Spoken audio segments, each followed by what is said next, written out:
या वर्षाच्या तुमचं जे या वर्षीचा कॅम्प आहे बरोबर ना, याचं उद्दिष्ट काय? युथ फॉर काय? आमच्या वेळेत होतं युथ फॉर डिझास्टर मॅनेजमेंट, म्हणजे आपत्तीकाल व्यवस्थापनासाठी योग. हे आमचं ब्रीफ वाक्य 2000 काय असेल 2018-19 जे असेल. तुमचं काय या NSS काय आहे वा तुमच्या पत्रिकेत आहे? म्हणून तुम्हाला पहिला प्रश्न विचारला, पत्रिका वाचली का? आपण लग्नाला जातो पण मुलाची पत्रिकाच बघतो आणि लग्न पण होतो.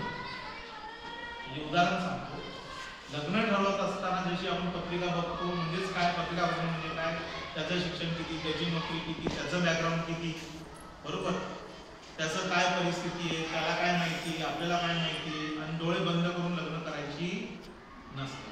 असं डोळे बंद करून कॅम्पमध्ये यायचं. काय ब्रीफ वाक्य? Youth for digital literacy. Digital म्हणजे काय?